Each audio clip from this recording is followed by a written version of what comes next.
Good afternoon everybody, welcome to VOE academy. हम अपने इस लेक्चर सीरीज के अंदर आपको 10th क्लास का सिलेबस करा रहे हैं, 10th क्लास फिजिक्स, और हम अपने चैप्टर लाइट के साथ कंटिन्यू करेंगे। हमने अपने लास्ट लेक्चर के अंदर हम कंटिन्यू कर रहे थे, कनकेव मिरर की इमेज फॉर्मेशन स्टडी कर रहे थे कि कनकेव मिरर में किस किस तरीके से इमेजेस को बनाया जा सकता है। तो हमने कनकेव मिरर की इमेज फॉर्मेशन के अंदर बेसिकली 3 तरीके की इमेज फॉर्मेशंस डिस्कस हम कर चुके हैं, जिसमें अब हमने डिस्कस किया था कि इमेज फॉर्मेशंस होती कैसे हैं। वो होती हैं कि जब हम ऑब्जेक्ट को डिफरेंट लोकेशंस पर रखते हैं, ठीक है। तो हम उसमें बेसिक 3 तरीके की इमेज फॉर्मेशन स्टडी कर चुके हैं। सबसे पहले तरीके की इमेज फॉर्मेशन के अंदर हमने अपने ऑब्जेक्ट को इन्फिनिटी पे प्लेस किया, यानी वो एक इस तरीके का सिस्टम था जहां हम एक इन्फिनिटी का मतलब होगा जो ऑब्जेक्ट क्या है, आपके मिरर से काफी ज्यादा दूरी पर है, ठीक है, जिसका डिस्टेंस आपकी मिरर से इतना ज्यादा है कि वो उसकी फोकल लेंथ और उसके रेडियस ऑफ कर्वेचर के कंपैरिजन बहुत ज्यादा है, और उसको हम इन्फिनिटी मान सकते हैं, ठीक है। तो इसका बेस्ट एग्जांपल हमने लेके चला कि अगर हमने इन्फिनिटी लेना ही है किसी चीज को, तो हम सन ले लेते हैं। तो हमने क्या किया, सन को हमने अपना ऑब्जेक्ट माना और उसकी हमने इमेज फॉर्मेशन करने की कोशिश की। तो हमें जब भी हमने अपने ऑब्जेक्ट को कहाँ प्लेस किया, इन्फिनिटी पर प्लेस किया, तो हमारी इमेज बनी फोकस के ऊपर। कहाँ बनी हमारी इमेज? फोकस के ऊपर बनी। अभी हमने क्या डिस्कस किया था कि इस इमेज फॉर्मेशन की हमें कैरेक्टरिस्टिक्स पता होना भी बहुत जरूरी है। जब हमने ये इमेज बनाई फोकस के ऊपर, तो इसकी कैरेक्टरिस्टिक्स क्या आई? इसकी कैरेक्टरिस्टिक्स में सबसे पहली कैरेक्टरिस्टिक की थी कि ये इमेज हाईली डिमिनिश्ड बनी। हाईली डिमिनिश्ड का मतलब इसका जो साइज था वो बहुत ही ज्यादा स्मॉल था। दूसरी कैरेक्टरिस्टिक में आता है कि इसकी ये जो इमेज थी वो रियल थी, यानी ये जो आपका मिरर है उससे लेफ्ट हैंड साइड पर बनी थी, मिरर के सामने, जब जिस साइड आपका ऑब्जेक्ट था उसी साइड आपकी इमेज बनी थी। और तीसरा हमारा पॉइंट था कि ये इमेज कैसी थी? इन्वर्टेड थी, ये उल्टी इमेज बनी थी, ठीक है। क्योंकि अब हमने ये तो डिस्कस हम कर ही चुके हैं कि जो आपकी रियल इमेज होती है वो हमेशा कैसी होती है? वो हमेशा इन्वर्टेड इमेज ही मिलती है हमें, ठीक है। तो फर्स्ट केस हमने ये डिस्कस किया था। फिर उसके बाद हमने अपने ऑब्जेक्ट को एक फिजिबल डिस्टेंस पे रखा। फिजिबल डिस्टेंस से मेरा मतलब है कि वो ज्यादा दूर नहीं था, ठीक है। तो हमने अपने जो सेकंड तरीके की इमेज फॉर्मेशन की हमारी जो कैटेगरी थी, उसके अंदर हमने अपने ऑब्जेक्ट को रखा बियॉन्ड सी, ठीक है। इसको मैं रब कर रही हूं। हमने अपनी सेकंड कैटेगरी के अंदर अपने ऑब्जेक्ट को रखा बियॉन्ड सी। बियॉन्ड सी, अब सी रिप्रेजेंट करता है सेंटर ऑफ कर्वेचर को, तो बियॉन्ड सी से मेरा मतलब है जब हमने इमेज को, हमने अपने ऑब्जेक्ट को सेंटर ऑफ कर्वेचर के पीछे रखा, ठीक है। अब वो बहुत ज्यादा दूर नहीं है उससे, आपके मिरर से, तो इसको आप इन्फिनिटी नहीं मानोगे, बस ये सेंटर ऑफ कर्वेचर से पीछे है, कुछ डिफरेंस पे पड़ा है। और जब हमने इसको सेंटर ऑफ कर्वेचर के पीछे रखा तो आपकी इमेज बनी between F and C. Image हमारी बनती है बिटवीन एफ एंड सी। अब एफ क्या होता है? एफ यहाँ पे रिप्रेजेंट करता है आपके फोकल पॉइंट को, यानी आपने जब अपने ऑब्जेक्ट को रखा बियॉन्ड सी तो आपकी इमेज बनी बिटवीन एफ एंड सी। अब इस इमेज की क्या कैरेक्टरिस्टिक्स थी? ये इमेज भी डिमिनिश्ड थी। अब मैंने यहाँ पे वर्ड हाईली डिमिनिश्ड नहीं यूज किया है क्योंकि ये ऑब्जेक्ट से छोटी थी, पर इतनी भी छोटी नहीं थी कि मैं उसे हाईली डिमिनिश्ड लिखूं, ठीक है। जैसा मानो पिछले केस में, अब सूरज कितना बड़ा है, ठीक है, वो हमें धरती से भी इतना बड़ा प्रॉपर एक सर्कल स्फीयर नजर आता है, और उसकी इमेज बनी थी बिल्कुल पॉइंट, बिल्कुल एक पतला सा पॉइंट, जैसे मान लो अपनी ये पॉइंट ड्रॉ किया, इतनी सी इमेज बनी इसकी, तो हम बोलेंगे ना हाईली डिमिनिश्ड। अपने ऑब्जेक्ट के साइज से बहुत ही ज्यादा कम बनी तो हम उसे हाईली डिमिनिश्ड बोलेंगे, ठीक है। जब हम अपने नेक्स्ट केस में आते हैं तो इस केस में इमेज छोटी बनती है, पर इतनी भी छोटी नहीं बनती कि आप उसे हाईली डिमिनिश्ड लिखो। ऑब्जेक्ट के कंपैरिजन इमेज का साइज थोड़ा कम होता है। इस केस में भी जो आपकी इमेज बनती है वो रियल बनती है, यानी जिस साइड आपका ऑब्जेक्ट था आपकी इमेज भी उसी साइड पर आपको मिलेगी। और तीसरा पॉइंट रियल से इन रिलेटेड होगा, ठीक है, क्योंकि हमने क्या स्टडी किया हुआ, जब हमने different type of images study की थी, उसका लेक्चर भी आपको प्लेलिस्ट में मिल जाएगा, आप जाके देख सकते हो कि डिफरेंट टाइप ऑफ इमेजेस में हमने क्या स्टडी किया था। तो जो हमारी रियल इमेज थी वो हमेशा हमें कैसे मिलती है? वो हमेशा हमें इन्वर्टेड ही मिलती है। ठीक है।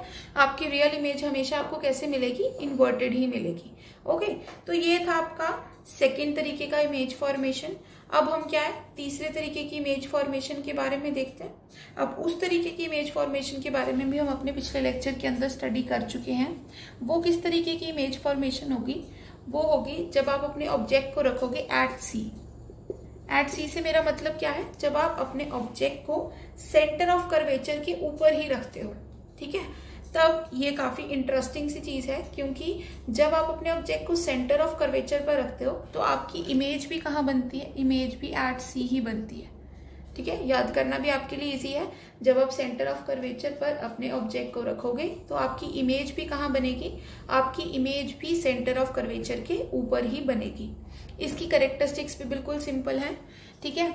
इसकी कैरेक्टरिस्टिक सबसे पहले क्या आएगी, सेम साइज, मतलब जिस साइज का आपका ऑब्जेक्ट था बिल्कुल उसी साइज की, एग्जैक्टली इक्वल साइज की आपकी इमेज आपको देखने में मिलेगी। दूसरी कैरेक्टरिस्टिक क्या है कि ये इमेज बिल्कुल रियल इमेज बनेगी, ठीक है, यानी जिस साइड पर आपका ऑब्जेक्ट उसी साइड पर आपकी इमेज। और तीसरा, रियल से इन रिलेटेड होगा, क्या बनेगी ये इमेज, इन्वर्टेड इमेज बनेगी, ठीक है। क्या होगी, इन्वर्टेड इमेज होगी, ठीक है। तो जब आपने एट सी का केस करना है, एट सी का केस बिल्कुल सिंपल सा है। आपका ऑब्जेक्ट भी कहाँ होगा, सेंटर ऑफ कर्वेचर पर, इमेज भी कहाँ बनेगी, सेंटर ऑफ कर्वेचर के ऊपर ही बनेगी। कैरेक्टरिस्टिक्स में आएगा कि ये सेम साइज की होगी, जिस साइज का आपका ऑब्जेक्ट उसी साइज की आपकी इमेज। दूसरी कैरेक्टरिस्टिक्स होगी कि ये इमेज बिल्कुल रियल बनेगी। और थर्ड कैरेक्टरिस्टिक होगी कि ये इमेज इन्वर्टेड बनेगी, ठीक है। इन्वर्टेड का मतलब उल्टी बनेगी, हेड नीचे पैर ऊपर, है ना, इस तरीके से भी हम इसे रिगार्ड कर सकते हैं। तो ये तीन तरीके की इमेज फॉर्मेशंस थी जो हमने अपने पिछली कैटेगरी के अंदर, पिछली वीडियो के अंदर हमने कवर की थी। अब हम अपने लेक्चर को कंटिन्यू करेंगे और फर्दर जो डिफरेंट और तरीके की इमेज फॉर्मेशंस हैं उनके बारे में भी देखेंगे। तो हम अपनी अगली तरीके की इमेज फॉर्मेशन कैसे करते हैं, उसके अंदर हम अपने ऑब्जेक्ट को रखेंगे बिटवीन सी एंड एफ, ठीक है। देखो आप नोटिस कर रहे होंगे, हम अपने ऑब्जेक्ट को धीरे धीरे क्या है, मिरर के पास लेके आते जा रहे हैं। तो हम अपनी फोर्थ इमेज फॉर्मेशन क्या करेंगे, इसमें हम अपने ऑब्जेक्ट को रखेंगे between F and C. F and C का मतलब क्या होगा, between focus and centre of curvature, ठीक है। तो इसमें मैं सबसे पहले हम डायग्राम से चलते हैं, क्योंकि इसको हमने स्टडी नहीं किया तो हम इसका रे डायग्राम सबसे पहले बनाएंगे। रे डायग्राम बनाने के लिए मैंने एक कर्वेचर बनाया, इसको उसी तरीके से प्रोटेक्टर से आपको बनाना है जैसे मैंने आपको, जब हमने इमेज फॉर्मेशन बनानी स्टार्ट की थी तब आपको मैंने फर्स्ट लेक्चर में बताया था। आप क्या ड्रॉ करोगे, अपनी प्रिंसिपल एक्सिस, ठीक है। ये जो पॉइंट होगा ये होगा आपका पोल, यहाँ पर आपका होगा फोकस, और इतने ही डिस्टेंस पर आपका क्या होगा, सेंटर ऑफ कर्वेचर मिलेगा, ठीक है। इस केस में आप अपने ऑब्जेक्ट को रखोगे एफ और सी के बीच में, एग्जैक्टली यहां पर रखोगे, ठीक है। अब हमने नेक्स्ट पॉइंट इसको डिस्कस करते वक्त क्या देखा था कि जब भी आपको इमेज फॉर्मेशन बनानी है तो आपको बेसिकली दो रेज की ही जरूरत पड़ेगी। दो रेज का इस्तेमाल करो और आपकी इमेज फॉर्मेशन बन जाएगी। और हमने ये भी डिस्कस किया था कि जब हमने इमेज फॉर्मेशन बनानी ही है और जब हमें रेज की भी सिर्फ दो ही की जरूरत पड़ेगी तो हम बिल्कुल सिंपल रेज लेके चलते हैं। तो सिंपल रेज में हमारे पास यहाँ पे सबसे पहली रे कौन सी पॉसिबल है, हम एक पैरेलल रे ले लेते हैं, ठीक है। कौन सी रे ले लेते हैं, एक पैरेलल रे ले लेते हैं। पैरेलल रे कैसे होगी बच्चे, इस तरीके की होगी, ठीक है। अब पैरेलल रे क्या, पैरेलल मतलब किसके पैरेलल, प्रिंसिपल एक्सिस के पैरेलल, ठीक है। तो अब हमें इसे एरो से भी इंडिकेट करना चाहिए कि ये मूव किस तरीके से कर रही है, ठीक है। एरो इंडिकेशन बहुत इंपॉर्टेंट होता है आपके इमेज फॉर्मेशन के डायग्राम में। आपको कभी भी अपना इमेज फॉर्मेशन का डायग्राम बनाना है तो आपको एरोज कभी भी मिस नहीं करनी चाहिए, क्योंकि अगर आप एरोज मिस करोगे तो आपका एग्जामिनर जज नहीं कर पाएगा कि आपने कौन सी रे कंसीडर की है, कौन सी रे आपने इमेज फॉर्मेशन के लिए यूज की है, ठीक है। तो हमने सबसे पहले एरो दिखानी है। अब ये नेचुरली है कि यहाँ पे जो आपकी रे होगी वो मिरर की तरफ ही जाएगी, ठीक है।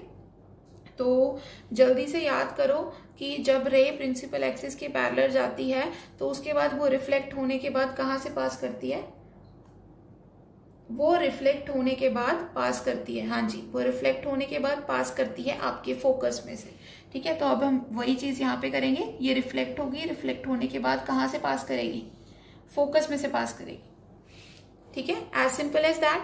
अब आपको ये देखना है कि हम दूसरी रे कौन सी चूज करें। अब जो दूसरी रे आपको चूज करनी है, देखो मैंने जब ये टॉपिक स्टार्ट कराया था तभी मैंने आपको क्लियर कर लिया था कि आपको जरूरी नहीं है कि जो रेस मैं ले रही हूं आपको वही रेस लेकर चलनी है। आप कोई मर्जी रे कॉम्बिनेशन लो, आपकी इमेज हमेशा उसी पॉइंट पे बनेगी। ठीक है, ये नहीं होगा कि आप मैम आपने तो प्रिंसिपल एक्सिस के पैरेलल वाली रे ली तो फिर तो इमेज यहाँ बनी, हम कोई और रे लेंगे तो क्या कहीं और बनेगी? नहीं, कहीं और नहीं बनेगी।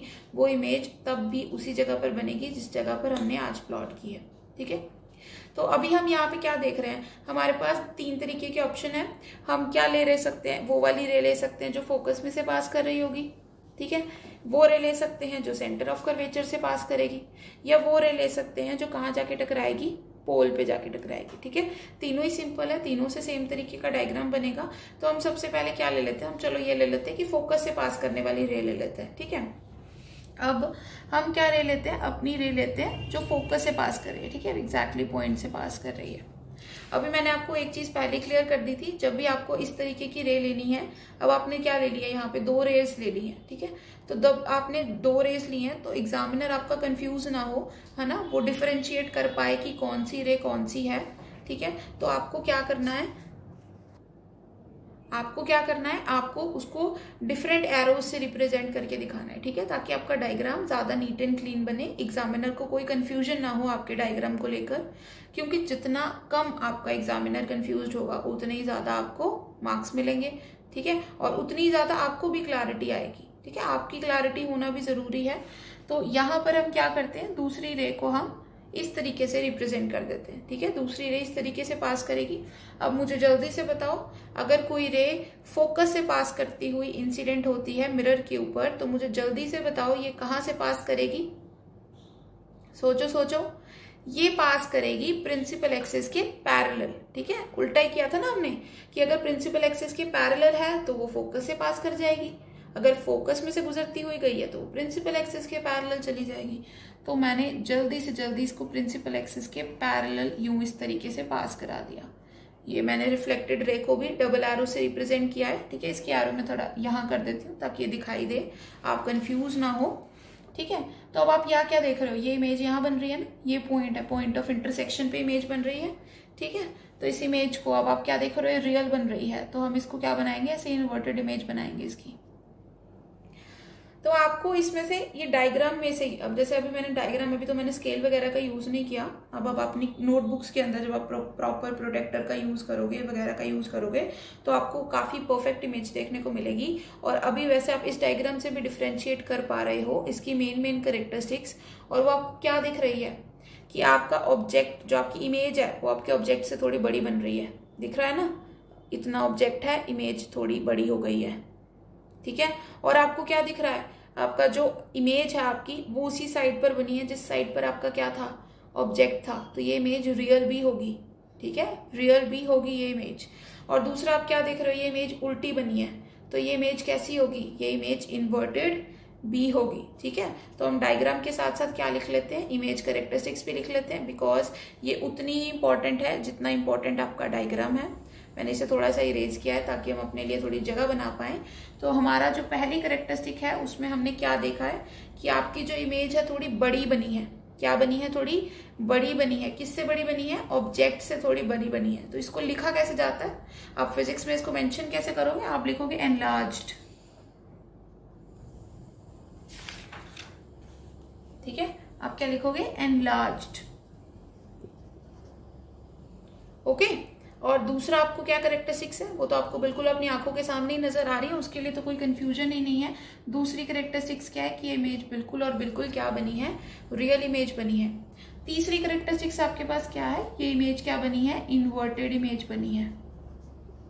ठीक है, थोड़ा डायग्राम के बीच में चला गया, थोड़ा आप एडजस्ट कीजिएगा, इसको अपनी नोटबुक पे नोट करके रखना, क्योंकि ये आपकी इमेज फॉर्मेशन आपके लिए बहुत इंपॉर्टेंट है। और मैक्सिमम चांसेस क्या होते हैं, अगर पेपर में इमेज फॉर्मेशन का डायग्राम बनाने आता है तो मैक्सिमम चांसेस क्या रहते हैं कि आपको कनकेव मिरर ही गिवन हो। ठीक है, तो इस तरीके से आप अपनी 4th इमेज फॉर्मेशन भी आज सीख चुके हैं। हम इसको रब करते हैं और अपनी अगली काइंड ऑफ इमेज फॉर्मेशन के ऊपर बढ़ते हैं ताकि आज के लेक्चर में हम उसे कंप्लीट कर पाए। ठीक है, तो हमारा जो 5th kind of image formation थी वो क्या थी, उसमें हम क्या करेंगे, उसमें हम अपने ऑब्जेक्ट को रख देंगे एट फोकस। ठीक है, थोड़ा और पास आ जाओ, मिरर के थोड़ा और पास आ जाओ, और ऑब्जेक्ट को कहाँ रखो, थोड़ा नीचे लिख देते हैं हम यहाँ पे एट एफ। एफ का मतलब क्या है, फोकस पे रख देते हैं। ठीक है, कहाँ रख देते हैं, फोकस के ऊपर। अब हम सबसे पहले क्या बनाएंगे, अपना रे डायग्राम बनाएंगे। तो उसके लिए हम क्या बनाते हैं, अपना मिरर बनाते हैं। ये हमने अपना मिरर लिया, उसको एक दूसरी साइड से शेड कर लिया, तभी ये मिरर बनेगा। फिर उसके बाद हमने क्या लिया, अपनी प्रिंसिपल एक्सिस ड्रॉ की। ये हमने अपना लिया पोल, फिर हमने अपना लिया फोकस, फिर हम अपने लिया सेंटर ऑफ कर्वेचर ले लिया हमने अपना। ठीक है, हमने अपने ऑब्जेक्ट को कहाँ प्लेस करना था, हमने अपने ऑब्जेक्ट को प्लेस करना था फोकस के ऊपर। तो थोड़ा ये सीधी लाइन बनाते हैं, ये हमने अपने ऑब्जेक्ट को रख दिया है फोकस के ऊपर। ठीक है, अभी आपको क्या पता लग रहा है, यहाँ पे भी हमने इमेज फॉर्मेशन बनानी है। तो इमेज फॉर्मेशन के लिए हम वैसे ही 2 रेस लेकर चलेंगे। तो हमारी पहली रे क्या होगी, इसको थोड़ा सिमिलर ही करते हैं जैसे हमने अपना पिछला केस किया है। इसको हम लेके चलते हैं, एक रे लेते हैं जो पैरेलल जा रही होगी प्रिंसिपल एक्सिस के, थोड़ा इस तरीके से। ठीक है, ये थोड़ी मुझसे स्ट्रेट नहीं बनी है, आप थोड़ा अगर स्केल का यूज करोगे तो प्रॉपर स्केल बनाना, प्रिंसिपल एक्सिस की एग्जैक्टली पैरेलल बनाना। अब ये तो हमने पिछले केस में किया था। ये रे रिफ्लेक्ट होने के बाद कहाँ से पास करेगी, ये पास करेगी आपके फोकस में से। ठीक है, तो इस तरीके से फोकस में से पास कर जाएगी। ठीक है, very clear, very well clear. ठीक है, दूसरी आप क्या रे ले लो, दूसरी आप रे ले लो जो सेंटर ऑफ कर्वेचर से पास करती है। देखो अब इसमें थोड़ा सा लॉजिक है, क्योंकि आप फोकस से पास करती हुई रे नहीं ले सकते, क्योंकि हमने इसको पहले डिस्कस कर चुके हैं। अब ये नीचे की तरफ अगर कोई रोशनी छोड़ेगा, फोकस में से अगर कोई लाइट पास करेगी भी, तो वो मिरर तक नहीं पहुंच पाएगी। ठीक है, तो नेक्स्ट इजिएस्ट रे कौन सी रह जाती है, सेंटर ऑफ कर्वेचर से पास करने वाली। तो हम थोड़ा सेंटर ऑफ कर्वेचर से पास करने वाली इस तरीके से रे बनाएंगे। मैं थोड़ा डॉटेड बना रही हूँ ताकि थोड़ा शार्प, थोड़ा इजी बन पाए, है ना, थोड़ा साफ डायग्राम बन पाए हमारा। तो ये रे कुछ इस तरीके से पास करेंगे हम। ठीक है, इसको सॉलिड कर देते हैं। ठीक है, हमने क्या किया था, जो रे सेंटर ऑफ कर्वेचर से पास करती है वो जिस रास्ते जाती है उसी रास्ते वापस आ जाती है। तो ये रे ऐसे जाएगी और ऐसे ही वापस आ जाएगी। इसको रिप्रेजेंट करना है डबल एरो से करना, ताकि इससे थोड़ा डिफरेंस पता लग पाए। ठीक है, अभी आप क्या देख पा रहे हो कि ये रेस कहीं नहीं मिल रही हैं, ये रेस कहीं मिलती नजर ही नहीं आ रही हैं। ये लाइंस बिल्कुल क्या बन गई हैं, पैरेलल लाइंस बन गई हैं, और पैरेलल लाइंस हमें कहीं पे भी मिलती हुई नजर नहीं आती हैं। ठीक है, तो इसको हम क्या मानते हैं, ये अगर कहीं मिलेंगी तो कहाँ जाकर मिलेंगी, एट इन्फिनिटी पे जाकर मिलेंगी। कहाँ जाकर मिलेंगी, इन्फिनिटी पे जाकर मिलेंगी। तो इससे हमें क्या पता लगता है कि अगर हमारी इमेज बनेगी तो वो इमेज कहाँ बनेगी, इन्फिनिटी पे जाकर बनेगी। ठीक है, फोकस पर अगर ऑब्जेक्ट है तो इमेज कहाँ बन रही है, इन्फिनिटी पे। जरा पहला केस याद रखो, इमेज अगर ऑब्जेक्ट इन्फिनिटी पे है तो इमेज कहाँ बनी, फोकस पे। तो थोड़ा ये इसमें वाइस वर्सा जैसा कंसेप्ट ही चलता रहता है। तो अगर आपको थोड़ा अपनी क्लैरिटी लेके आनी है, अपनी चीजों को थोड़ा अच्छे तरीके से अगर आपको याद रखना है, तो थोड़ा आपको इन चीजों को ऑब्जर्व करके रखना पड़ेगा। ठीक है, क्योंकि यहाँ पे जनरली क्या है, वाइस वर्सा ही चीज चलती है। जैसे अगर आपने अपने ऑब्जेक्ट को बियॉन्ड सी रखा होगा, तो मैंने आज ही रिवाइज कराया है उसे, तो आपकी इमेज बिटवीन एफ एंड सी बनती है। वेयरएज अगर आप अपने ऑब्जेक्ट को कहाँ रख देते हो, बिटवीन एफ एंड सी रख देते हो, तो आपकी इमेज कहाँ बन जाती है, बियॉन्ड सी बन जाती है। ठीक है, ये थोड़ा वाइस वर्सा है। तो अगर आप ऑब्जर्व करोगे, तो अगर आपको ये चीजें याद करनी भी है, अगर पेपर के लिए अगर आपको जरूरत पड़ता है इनको याद रखने के लिए, तो आपको इसी तरीके से वाइस वर्सा बना के याद रख लेना है। क्योंकि ये इसमें जैसे टोटल 6 केसेस हैं, तो अगर आप ऑब्जर्व करोगे तो आपको बेसिकली 3 केसेस ही याद रखने पड़ेंगे, जो दूसरे 3 है वो वाइस वर्सा ही बन जाएंगे आपके। ठीक है, तो यहाँ पर क्या है, आपने ऑब्जेक्ट को कहाँ रखा है, फोकस पे रखा है, और आपकी इमेज कहाँ बनी है, इन्फिनिटी पे जाकर। अभी आप क्या देख रहे हो, ये बहुत दूर जाके मिलेगी, है ना, बहुत दूर जाके मिलेगी ये। तो आप क्या देख रहे हो, आपकी इमेज क्या है, बहुत बड़ी बनेगी। ठीक है, देखो मान लो अगर ये यहाँ पे भी अगर ये कहीं ज्वाइन हो जाती, तो भी आपकी ऑब्जेक्ट इमेज कितनी बनती, इतनी बड़ी बनती, आपके ऑब्जेक्ट से कितनी बड़ी बन रही है। ठीक है, तो अभी तो ये इन्फिनिटी पे जाके बनेगी, तो सोचो कितनी बड़ी हो जाएगी इसकी इमेज। तो इसकी आपको सबसे पहली कैरेक्टरिस्टिक्स ही आपको क्या पता होनी चाहिए कि इसकी इमेज कैसी बनेगी, हाईली एनलार्ज्ड। ठीक है, जैसे वहां पे हमने क्या किया था, हाईली डिमिनिश्ड, यहाँ पे बिल्कुल ऑपोजिट, हाईली एनलार्ज्ड, बहुत ही ज्यादा बड़ी बनेगी। ऑब्जेक्ट से आपकी इमेज बहुत ज्यादा बड़ी बनेगी। दूसरा पॉइंट मेरे पास क्या है, ये इमेज रियल होगी। ठीक है, तीसरा पॉइंट तो हमें बिल्कुल अच्छे से क्लियर ही है, और मेरे स्टूडेंट्स को अच्छे तरीके से पता भी होगा कि जो इमेज रियल है वो हमेशा कैसी बनती है, इन्वर्टेड ही बनती है। तो यहाँ पर हमारा ये पॉइंट क्लियर हो जाता है। एट फोकस वाला, कि अगर हमने अपने ऑब्जेक्ट को कहाँ रखा, फोकस पे, तो हमारी इमेज बनती है इन्फिनिटी पे। इन्फिनिटी पे बनेगी तो ये इमेज क्या होगी, बहुत ही ज्यादा बड़ी, जिसको हम लिखेंगे हाईली एनलार्ज्ड। ये इमेज उसी साइड पर बन रही है जिस साइड पर आपका ऑब्जेक्ट है, तो ये इमेज क्या होगी, रियल। और ये क्या बनेगी, रियल इमेज हमेशा क्या होती है, इन्वर्टेड होती है, तो ये इमेज भी क्या होगी, इन्वर्टेड इमेज ही होगी। तो इस तरीके से आपका एट फोकस वाला भी पॉइंट कवर अप हो जाता है, कंप्लीट हो जाता है। आज के लेक्चर में हम इतना ही करेंगे, बाकी मिलते हैं हमारे नेक्स्ट लेक्चर के अंदर। जरूर देखिएगा और अपना फिजिक्स का चैप्टर यहाँ से जरूर प्रिपेयर कीजिएगा। Thank you.